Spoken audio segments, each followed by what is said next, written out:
Muy buenos días, señores y señores. Bienvenidos al desarrollo de la presente clase correspondientes a la materia de ciencias naturales. Iniciamos las actividades correspondientes a esta asignatura, en este caso, una vez más, de forma sincrónica, debido a los diferentes cortes de energía eléctrica y que coinciden con nuestro horario normal de clases. Iniciamos el desarrollo de la presente clase y presentándoles el formato para recursos de aprendizaje de tarea. Estamos en la asignatura de Ciencias Naturales, en la unidad número 2, los seres vivos. Vamos a ver en este subtema las bacterias, cuáles son sus características, funciones, orígenes y otras características más. Tienen ustedes el tipo de tarea, el objetivo de tarea y a continuación tienen las instrucciones. Recuerden que el trabajo es individual, deben leer el compendio de la unidad 2, tema número 2. Pueden ampliar su información sobre el mismo tema con otras bibliografías de ser necesario. ¿Qué es lo que tienen que hacer como tarea? Dice la siguiente actividad, desarrolla las siguientes preguntas. Primero, ¿cómo está constituido el sistema inmunológico? Y tienen que ir describiendo cómo está constituido nuestro sistema inmunológico, el sistema inmunológico en función de las bacterias. La siguiente, las barreras defensivas se clasifican cuáles son las estructuras en cuanto a las barreras defensivas. La tercera, enumere las características de las bacterias. La cuarta, ¿cuántos tipos de resistencias a antibióticos existen? Describa cada uno de ellas. Y por último, en la hoja de trabajo dibuje el mecanismo de resistencia bacteriana. Es lo que ustedes tienen que hacer. Tienen todo el material disponible en su aula virtual y hoy en esta clase vamos a ir describiendo cada una de ellas. Ya saben cómo ustedes tienen que hacer. Como todas las tareas son 100% escritas, ustedes tienen que desarrollar la rotulación de su hoja de tarea o en el cuaderno, en la hoja donde ustedes estén desarrollando, tienen que cumplir obligatoriamente con esa estructura tal cual como se presenta ahí, tal cual como se les solicita, cumpliendo con todos los requisitos, los datos que se les solicita y a continuación ustedes desarrollan su tarea. Es todo lo que ustedes tienen que hacer. En función del contenido, deben revisar las recomendaciones, la rúbrica de calificaciones y al final de este proceso tenemos la información para el desarrollo de los recursos de plataforma. Estamos en la unidad número 2 con el tema de las bacterias correspondientes a la semana 2 de fecha 7 de octubre del 2024. Esta tarea permite entregas justamente desde el 7 de octubre, la fecha límite de entrega es el 31 de octubre y la fecha de publicación de la calificación será hasta el 5 de noviembre del 2024. Es que tienen toda la información pertinente en función de esta actividad. Una vez que se les ha podido indicar la estructura de sus tareas, vamos a iniciar con explicación del material que se encuentra en su aula virtual en función de la materia que ustedes tienen que revisar para el desarrollo de la presente tarea que ustedes tienen. Y vamos a ver qué son las bacterias. Mucho se ha hablado de las bacterias, cuáles son las estructuras, qué es lo que afectan, cuál es el método, los métodos de prevención y otras actividades más que se pueden desarrollar. Las células y las moléculas responsables de la inmunidad constituyen el sistema inmunológico. Y su respuesta conjunta y coordinada frente a la introducción de sustancias y organismos extraños que se llama la respuesta inmunológica. Ese es el sistema inmunológico. Vamos a ver. Entonces, aquí nosotros vamos a ir viendo cómo vamos a explicar la evolución de las bacterias, la resistencia a los antibióticos, que muchos de nosotros debemos ser resistentes porque en Latinoamérica tenemos ese mal hábito de ir a la farmacia y automedicarnos. El sistema inmunológico del ser humano y proponer medidas de prevención para evitar su propagación y contagio a los organismos patógenos que afectan a la salud.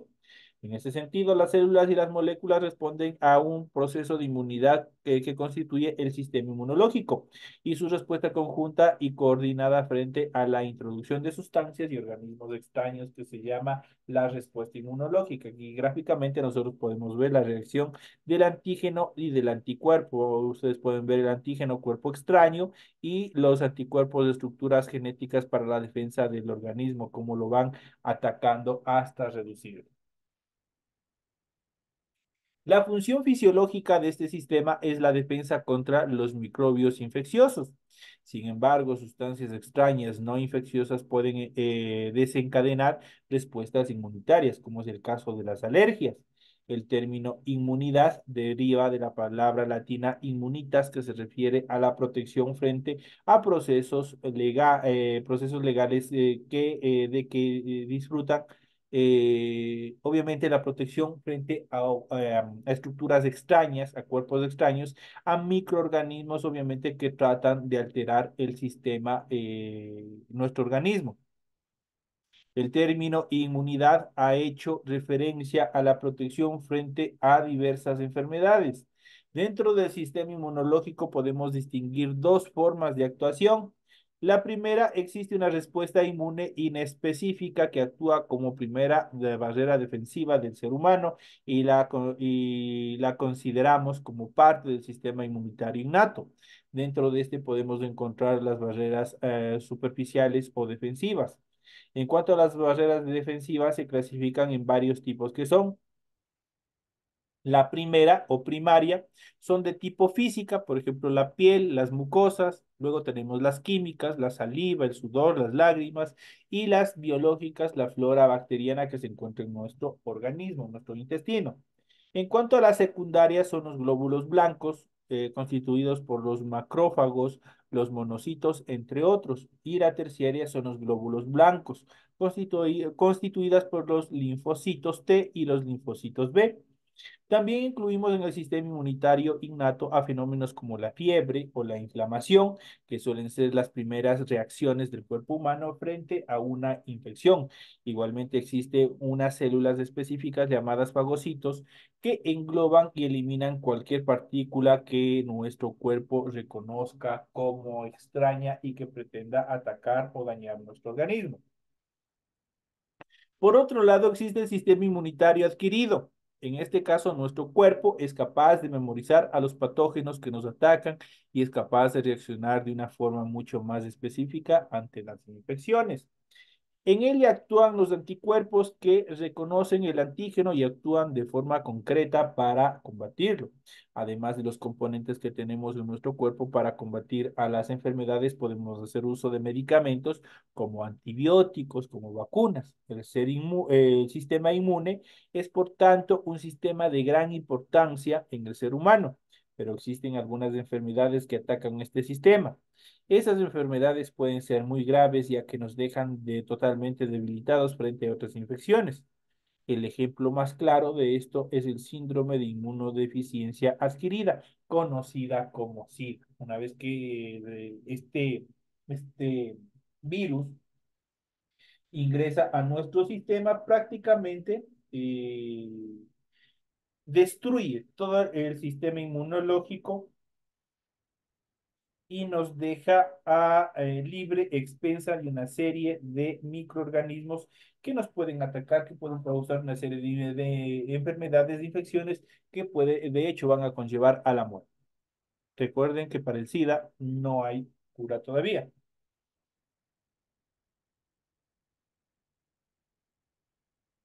Las bacterias, su evolución y la resistencia a los antibióticos es otro problema que se van dando, sobre todo la resistencia que nosotros, como les había dicho al inicio de la clase, la mayoría de América Latina, la mayoría de las personas que cuando tenemos una gripe, cuando tenemos algún tipo de enfermedad, simplemente vamos a la farmacia y el farmacéutico no es un profesional de la medicina, nos receta cualquier cosa de forma empírica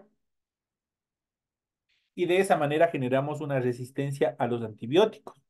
Las bacterias son el ejemplo más común de organismos procariotas unicelulares y presentan las siguientes características. La mayoría son células de forma esférica, cilíndrica o espiral y reciben el nombre de cocos, bacilos y espirilos respectivamente. Otras tienen forma de coma y se denominan vibrios. Las bacterias en el ser humano pueden ser beneficiosas, pero algunas bacterias también pueden provocar enfermedades como por ejemplo la tuberculosis. El registro fósil, de acuerdo a la historia, nos indica que las primeras células surgieron hace aproximadamente 3.500 millones de años. Las primeras muestras de vida eran células procariotas. Los seres vivos se dividen en tres dominios: las bacterias, las arqueas y los eucariotes. El árbol de la vida coloca a arquea y eucaria más próximos entre sí que a bacteria. En los dominios arquea y bacteria se incluyen los organismos procariotas, mientras que en el dominio eucaria se incluyen los protistas, animales, hongos y plantas. Resistencia a antibióticos, la propagación de patógenos resistentes a los medicamentos es una de las amenazas más graves para la salud pública, especialmente durante este último siglo. Hay dos tipos de resistencia. La resistencia inherente. La resistencia inherente se refiere a que las bacterias, por sus propias características, no pueden ser afectadas por ciertos tipos de antibióticos. Un ejemplo son los microplastos, los cuales no tienen pared celular y por tanto el grupo de antibióticos de la penicilina no tienen efecto alguno sobre ellos, dado su modo de acción. Y tenemos obviamente el tipo de resistencia adquirida. Se producen cuando hay un cambio en los genes de las bacterias que las convierten en resistentes a un determinado antibiótico, al que antes eran sensibles. Las bacterias pueden desarrollar y adquirir genes de resistencia a antibióticos, los cuales les pueden ser proteínas en la pared celular que ayudan a la expulsión de los antibióticos fuera de la célula, las enzimas que alteran estructuras de los antibióticos y enzimas que degradan a los antibióticos y los elimina. Esas son las características en cuanto a este proceso. A continuación, ustedes pueden observar el mecanismo de resistencia de las bacterias a los diferentes tipos de antibióticos. Aquí nosotros podemos ver gráficamente, podemos ver la expulsión de los antibióticos o plásmidos. Tenemos el antibiótico en el momento que está ingresando, genes de resistencia a los antibióticos, el antibiótico como tal, enzima que altera los antibióticos, eso quiere decir que los degrada, el antibiótico como tal, las enzimas que degradan a los antibióticos, entonces prácticamente las bacterias tienen una estructura corporal, la cual obviamente va a buscar siempre eliminar algún tipo de sustancia que pretenda eliminar y eso genera una resistencia. Para evitar el desarrollo de resistencia a antibióticos es importante que estas medicinas siempre sean recetadas por un médico. No se recomienda en ningún caso la automedicación. Todos en algún momento hemos empleado antibióticos. Para no generar resistencia a estos, acudamos siempre que lo necesitemos al centro de salud más cercano para que sea un experto quien nos recete un medicamento. Eso es importante porque de pronto, por más pequeña que sea, ustedes dicen, no, pero si es una gripe nomás, me voy y el de la farmacia me dio una pastillita y con esa pastillita me sané. Sí, efectivamente se sanó en función de la bacteria o del virus, de pronto lo apagó, lo dejó inactivo, pero en cualquier momento cuando le vuelva a dar, ese mismo medicamento ya no le va a servir. Y por ende, y por ende, cuando usted vuelva a ingerir esa misma pastillita que le dio el farmacéutico, ya no le va a hacer bien, ya no le va a hacer efecto. Y obviamente esa bacteria, eso significa que esa bacteria obviamente generó resistencia y obviamente de esa manera y es más difícil eliminarla de nuestro organismo. Así es que hay que tener mucho cuidado en todo ese proceso.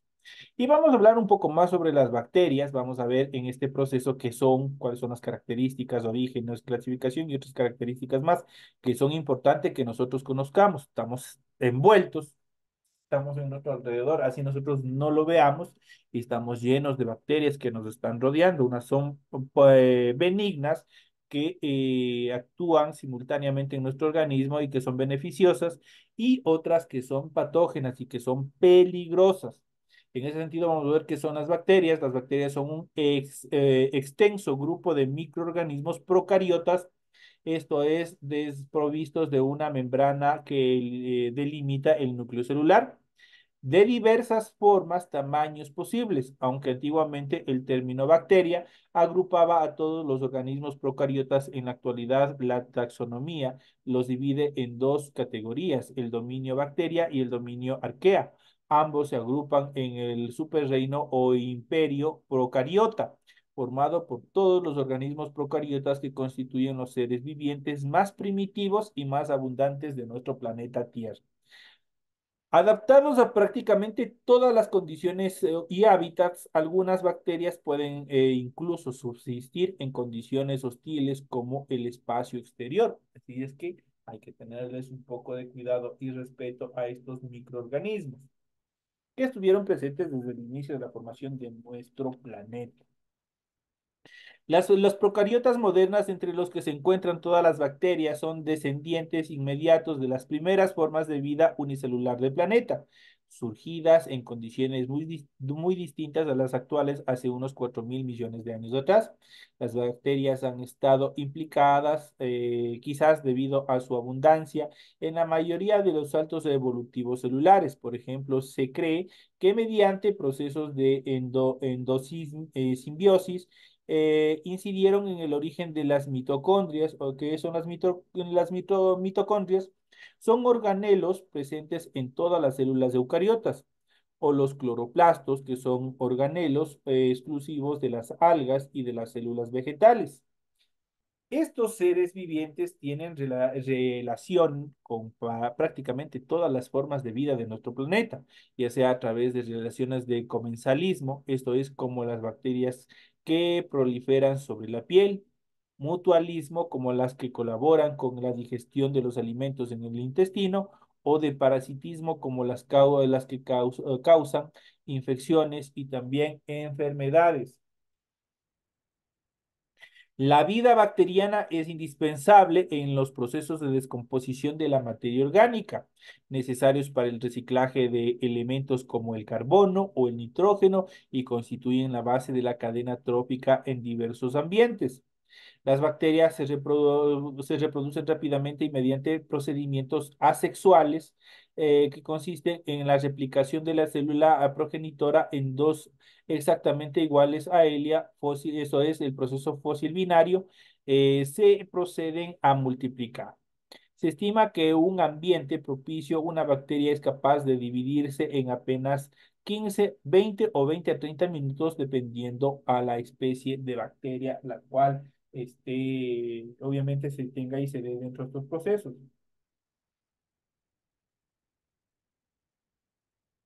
Las bacterias se reproducen rápidamente, eso ya las vemos en relación de tiempo, en apenas 15 hasta 30 minutos tienen la capacidad este tipo de microorganismos para poderse reproducir. En cuanto a los tipos de bacterias, las bacterias son estudiadas por la bacteriología, una rama de la microbiología. Esta disciplina se ha clasificado de acuerdo a diversos criterios. Primero, según su morfología. Según su morfología, eso quiere decir su forma, se estructuran en bacilos, cocos y formas helicoidales. Cuando hablamos de bacilos, son de formas alargadas, como vallas microscópicas. También se pueden encontrar bacilos en grupos de dos o formando filamentos. En cuanto a los cocos, son de forma esférica y redonda. Las características típico coco también puede representarse en pares, que son diplococos, en grupos de cuatro, tetracocos, en cadenas, estreptococos, y en agrupaciones irregulares o racimos, estafilococos. Esa es la clasificación de este tipo de estructuras microorgánicas o bacterias de acuerdo a su forma. En cuanto a las formas helicoidales, pueden ser vibrios de forma de coma, ligeramente curvados, espirilos en forma de helicoidal rígida o de tirabuzón, o espiroquetas en forma de tirabuzón flexible. Eso es en cuanto a la morfología de las bacterias. Es frecuente entre las bacterias de una misma especie que adopten distintos tipos morfológicos, lo que denominamos pleomorfismo. Según la composición de su pared celular, a su vez se clasifican o se subclasifican en dos categorías, que son las bacterias gram positivas y las bacterias gram negativas. Cuando hablamos de las bacterias gram positivas, adquieren un color violáceo o azulado cuando se emplea un tinte cristal violeta debido a la presencia de una pared celular engrosada, mientras que las bacterias gram negativas, por el contrario, toman un color rosado o rojo cuando se emplea el tinte cristal violeta debido a la presencia de una pared celular algo delgada. Entonces son las características en cuanto a a la presencia de pared celular en este caso. Ahora, en cuanto a la forma de nutrición, de acuerdo a la forma como se nutren una célula, este tipo de células, este tipo de bacterias, tenemos las bacterias fotoautótrofas, tenemos las bacterias quimioautótrofas, tenemos las bacterias fotoheterótrofas y las bacterias quimioheterótrofas. Cuando hablamos de las bacterias fotoautótrofas, utilizan la luz solar como fuente de energía y sustancias inorgánicas, principalmente el CO2, como fuente de carbono, mientras que las bacterias quimioautótrofas utilizan compuestos orgánicos reducidos como fuentes de energía y dióxido de carbono como fuente de carbono. En cuanto a las bacterias fotoheterótrofas, utilizan la luz como fuente de energía y moléculas orgánicas como fuente de calor, o como en este caso el carbono. Las bacterias quimioheterótrofas utilizan moléculas orgánicas como fuente de carbono, que a la vez utilizan como reactivo en reacción para obtener energía. Eso en cuanto a la forma de nutrición que tenemos de nuestros amiguitos que están presentes en todas las actividades, en todos los lugares donde nosotros estamos coexistiendo. Existen otras clasificaciones de bacterias que toman en cuenta el hábitat o sus componentes bioquímicos. En cuanto a la estructura de la célula, aquí ustedes pueden observar la estructura celular. La célula está constituida, vamos a ir desde el centro hacia afuera, tenemos un nucleoide, un tipo núcleo, luego tenemos una membrana plasmática y luego tenemos el citoplasma. En la parte igual interna podemos observar el ribosoma. Luego, más hacia afuera tenemos la cápsula y tenemos la pared celular. Y por último tenemos los pilis y los flagelos que le permiten moverse y también sujetarse a diferentes paredes de organismos para poder sobrevivir. Recordemos que muchas de ellas tienen la característica de parásitos, parasitismo, en los cuales obviamente viven a expensas de otros seres. La estructura unicelular bacteriana suele ser bastante simple. Las bacterias están formadas por una única pared sin una membrana que delimite el núcleo de la célula y casi sin orgánulos definidos, pero con un nucleoide, eso es región irregular donde se halla su ADN circular de las procariotas y una pared celular de peptidoglicano que recubre la célula por fuera de la membrana plasmática. Además, frecuentemente posee pili, esto es una estructura involucrada en el intercambio de materia genético entre bacterias o flagelos para desplazarse en el caso de que sean móviles. Algunas bacterias también presentan cápsulas, una estructura rígida que protege que se encuentra por fuera de la pared celular, que le está dando una protección adicional. Dispersos en el citoplasma bacteriano se encuentran también los ribosomas, que son los ribosomas en los cuales se lleva a cabo la síntesis de las proteínas y también suelen haber plástidos, que son pequeñas moléculas de ADN no cromosómico y pequeñas vácuolas que funcionan como depósitos de sustancias de reserva. Algunas bacterias presentan compartimientos procariotas, primitivos orgánulos rodeados por plegamentos de la membrana plasmática hacia el citoplasma, destinados obviamente a labores bioquímicas puntuales dentro de la célula dependiendo de su metabolismo. En cuanto a los ejemplos de bacterias, vamos a ver cuáles son los tipos de bacterias. Aquí nosotros podemos observar la bacteria y en este caso tenemos en un conducto sanguíneo, podemos ver aquí las plaquetas, los glóbulos rojos, podemos observar.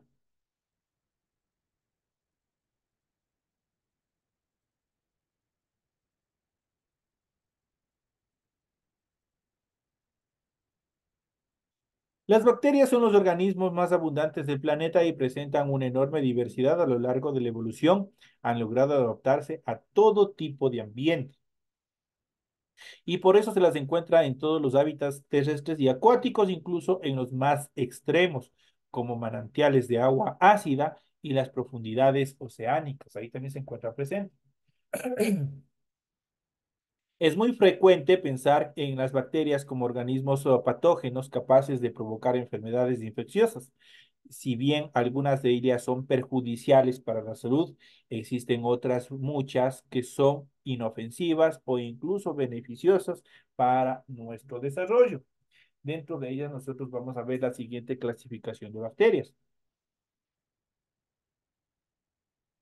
Tenemos la primera, la Escherichia coli, es una bacteria gram negativa frecuente en los tractos gastrointestinales del ser humano y otros animales de sangre caliente. Algunas cepas de esta bacteria son capaces de determinados momentos de suscitar una infección.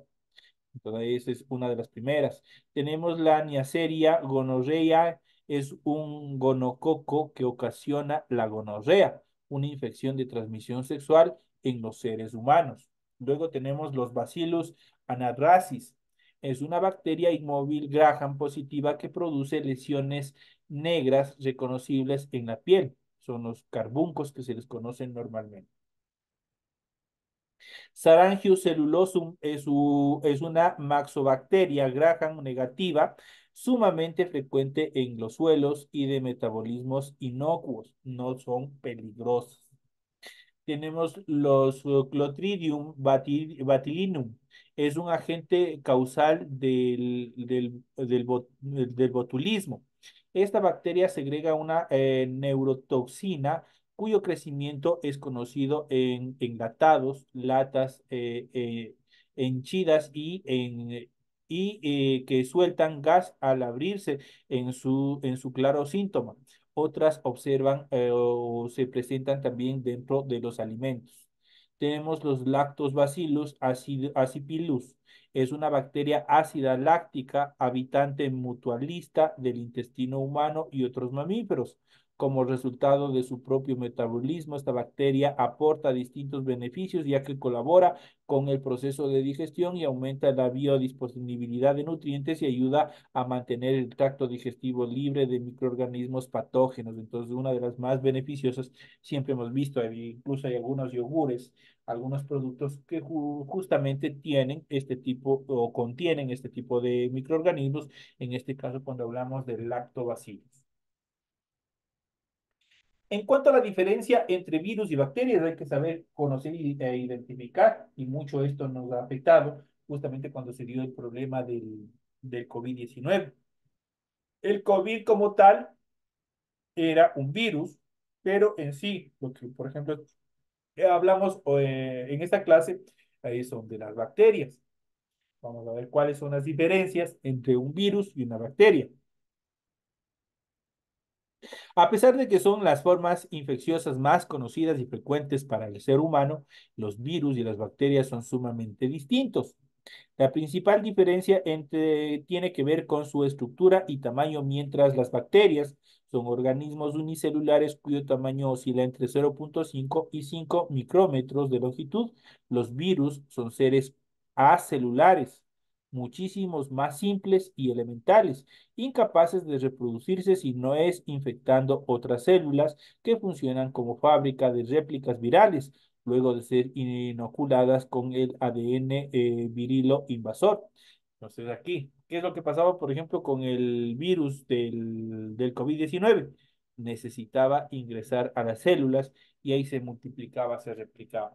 En cambio, si ustedes pueden observar, una de las características más frecuentes, más determinantes de los virus es que son seres celulares que no contienen una estructura celular, que no contienen un núcleo, no tienen una estructura en relación como tienen, por ejemplo, la estructura de la bacteria. Son muchos más simples y por ende, por ejemplo, cuando hablábamos, por ejemplo, de la utilización del alcohol, de utilización del cloro, de otras sustancias, prácticamente no le hacían nada al virus porque este obviamente no tiene una estructura en el cual ingrese al núcleo y obviamente proceda a aniquilarlo. Por ende, los virus no están considerados incluso como seres vivos.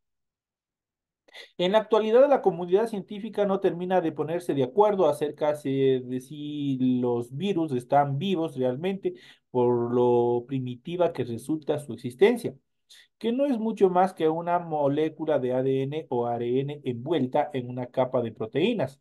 Por esta razón, los antibióticos no hacen efectos en los virus, sino en las bacterias, mientras que los antivirales y antirretrovirales son de utilización exclusiva para combatir cualquier tipo de infección que sea causada por los virus. Eso hay que tener muy en cuenta. Entonces, los antivirales y los antirretrovirales son los únicos medicamentos que pueden eliminar o neutralizar todo este proceso de estructuración de los virus. En cambio, bacterias, ellas sí tienen una estructura celular y así con diferentes medicamentos, antibióticos específicamente, prácticamente se eliminan, mueren, desaparecen. Esas son las características en cuanto a este tema bastante importante de las bacterias. Tienen toda la información pertinente para el desarrollo de la presente actividad. Les deseo suerte en sus actividades en este último día de la semana. Esperemos que ojalá se siga componiendo el ambiente y nos vuelvan a proporcionar energía, o por lo menos que cambien los horarios que nos permitan estar interconectados por lo menos una horita para podernos volver a ver. Señores y señores, les deseo que tengan un excelente resto de semana. Nos estaremos viendo hasta la próxima clase.